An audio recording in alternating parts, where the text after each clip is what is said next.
સૌથી પહેલા તો જય માતાજી બધાને અને જય દ્વારકાધીશ. સ્વાગત છે બધાનું આપણા બ્લોગમાં. અને મારું નામ છે અજય અને હું રહું છું રાજકોટમાં. અને ફાઇનલી ભાઈ દ્વારકા વાળાનો હુકમ થઈ ગયો હતો એટલે આપણે જવાનું છે દ્વારકા. અને દ્વારકા કોની હારે જવાનું ને એ તમને આગળ બ્લોગમાં કહું. અને એટલે થોડું ઘણું હું પેકિંગ કરવાનું છે એટલે આપણે પેકિંગ કરીને પછી નીકળી દ્વારકા ભાઈ. અને ભાઈ જો આપણે આટલી વસ્તુ લઈ જવાની છે એ આપણે પેકિંગ કરી નાખી, આમાં ભરી નાખી. તો ભાઈ ફાઇનલી આપણે ઘરેથી નીકળી ગયા છીએ. આપણી ટ્રેન 8 વાગ્યાની એટલે અત્યારે વાગ્યા અત્યારે 6:45 થઈ છે એટલે આપણે નીકળી જાય ઘરેથી. હવે જંક્શને જઈને આગળ ફાઇનલી આપણે જંક્શને પહોંચી જાય. હું કોની હારે જવાનું ને એ તમને કહું છું.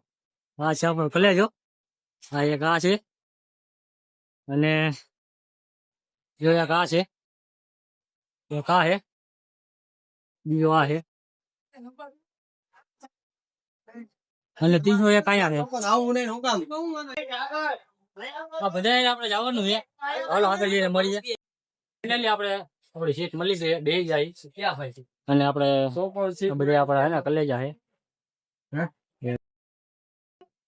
અને ભાઈ રાતનો સફર હોય અને આપણા કલેજા આયરે હોય એટલે એની કઈ મોજ જ અલગ છે. અને મોજ તમારે જોયું હોય ને આગળ સુધી બન્યા રહેજો વ્લોગમાં. આગળ મળી જાય. અત્યારના વાગ્યા એ કેટલા ખબર છે? અત્યારના વાગ્યા એ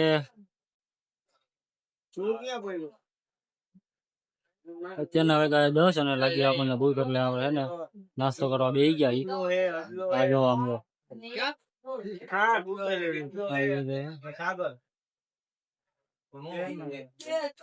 નાસ્તો કરવા બેસી ગયા હતા. મળી આગળ તો અત્યારના વાગ્યા કેટલા બધા વાગ્યા 11:20 થઈ છે. બધા હા જો કાંઈ બાકી ખદડા તો વેલા હોઈ જાય એને તમે અને આ બાઈડી વાળો જો આયા. औरत का चक्कर बाबू भैया, औरत का चक्कर बहुत. તો ભાઈ અત્યારના વાગ્યા એટલે ખબર 12:41 થઈ છે. આપણે હે ને આપણે ભૂઈ ગયા હતા. કિરીશ કા સુનને કા ગાના ભૂઈ ગયા હતા. હવે જગ્યા હવે હે ને સ્ટેશન જઈને આગળ ફરી લે બેટા. ઓ ભાઈ કઈ કઈ આવે છે આગળ આખે હુકું આગળ કઈ કઈ કામમાં. ફાઇનલી ભાઈ આપણે દ્વારકા પહોંચી ગયા છીએ. અને અત્યારના કેટલા ખબર છે? 1 વાગ્યો છે.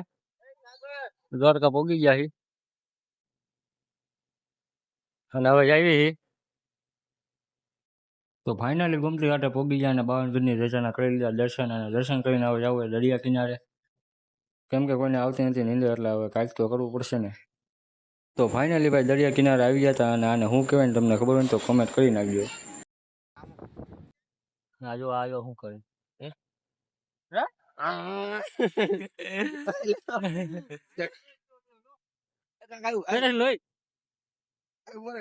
ઉભો રે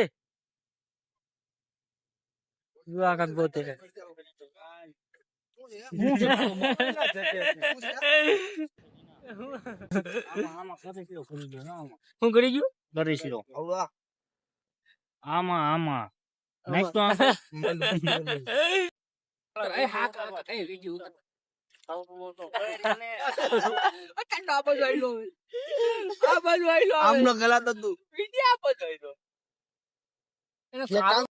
તો થોડી ઘણી મોજ મસ્તી કરીને પછી આપણે રાખી લીધો રૂમ નાનો એવો નાહવા માટે અને કપડાં બદલાવા માટે. તો મળીએ આગળ વ્લોગમાં. તો ફાઇનલી ભાઈ નાહી ધોઈને થઈ ગયા હતા ફ્રેશ અને આવી ગયા હતા મંદિરે. તો જવાનું તો આપણે દર્શન કરવા. મળીએ દર્શન કરીને. તો ભાઈ થોડી ઘણી ગરદી હતી તોય આપણે ફાઇનલી દર્શન કરી લીધા અને દર્શન કરીને આવી ગયા ગોમતી ઘાટે. કઈ એવું નથી એટલું બધું એટલે હે ને. તો ગોમતી ઘાટમાં રખીને આવી ગયા આપણે દરિયા કિનારે. અને ભાઈ દરિયા કિનારાનો વ્યૂ ચાક અલગ હતો. થોડા ઘણા ફોટા પાડી અને રીલ ઉતારીને પછી આપણને લાગી હતી બધાને ભૂખ. હવે બધાને લાગી થોડી થોડી ભૂખ એટલે હે ને અહીંયા મેગી મળે તો મેગી ખાઈ લઈશ. મળીએ ત્યાં સુધી વ્લોગમાં બન્યા રહેજો. અને પછી તો અમે આવી ગયા દ્વારકાની બજારમાં, કેમ કે થોડી ઘણી ખરીદી કરી હતી એટલે. અને તમે જય દ્વારકાધીશ કોમેન્ટમાં લખી નાખજો. તો ભાઈ થોડી ઘણી ખરીદી કરીને અમે આવી ગયા બારે, અને અહીંથી હવે આપણે લેવાની હતી 2 હોન્ડા ભાડે. અને પછી ભાઈ 2 હોન્ડા લઈને નીકળી ગયા અમે રખડતા સુદામા સેતુએ પહોંચી ગયા. સુદામા સેતુએ થોડા ઘણા ફોટા પાડી લીધા અને રેલ ઉતારી લીધી. તો ભાઈ થોડા ઘણા ફોટા અને રેલ ઉતારીને અમે નીકળી ગયા નાગેશ્વર જ્યોતિર્લિંગ બાજુ. અને ભાઈ આને શું કહેવાય ને એ કોમેન્ટ કરીને. અને ભાઈ પછી પહોંચી ગયા નાગેશ્વર જ્યોતિર્લિંગ. અને ભાઈ તડકો ફૂલ થઈ ગયો હતો એટલે આપણે હવે લાગ્યો હતો તડકો, એટલે આપણે હવે ગોતતા હતા સારું ગાર્ડન. તો ભાઈ દર્શન કરીને અમે પહોંચી ગયા ગાર્ડન. બધાને થાક ફૂલ લાગ્યો હતો એટલે થોડીક વાર કરી લેવી આરામ. આગળ બ્લોગમાં બનાવી લેજો. તો ભાઈ હવે અહીંથી આવી છે મંગી બાજુ દ્વારકા.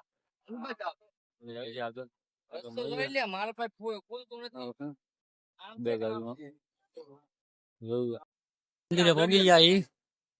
હવે આ બધા કે નાવું હે ગોમતી ઘાટમાં, તો હાલો હવે હે ને નાઈ ને પછી મળી અહીંયા ગોમતી ઘાટે બેઠા થાય. અને આ છે ને નાની નાની બાકાઈ એક બોલી ગઈ અહીંયા થોડી ઘણી જોઈ શકો છો તમે મિત્રો.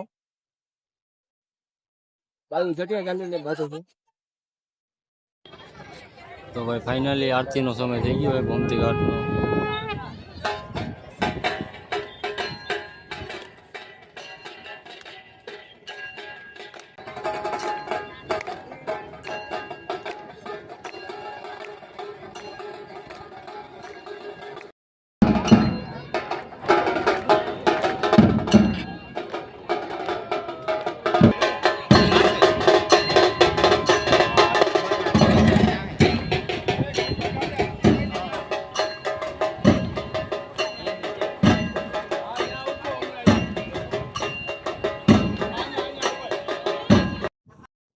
અને પછી તો ભાઈ અમે આરતીના દર્શન કરી અને જમીને આવી ગયા સ્ટેશને, કેમ કે અમારી ટ્રેન હતી 10 વાગ્યાની. અને ભાઈ હવે ટ્રેન આવે એટલે અમારો બધાનો પ્લાન હોવાનો, કેમ કે ફૂલ થાકી ગયા હતા એટલે. અને આપણો વ્લોગ આપણે અહીંયા જ પૂરો કરીએ. તમને મજા આવી તો લાઈક, શેર અને સબસ્ક્રાઈબ કરવાનું ભૂલતા નહીં. મળીએ બીજા વ્લોગમાં.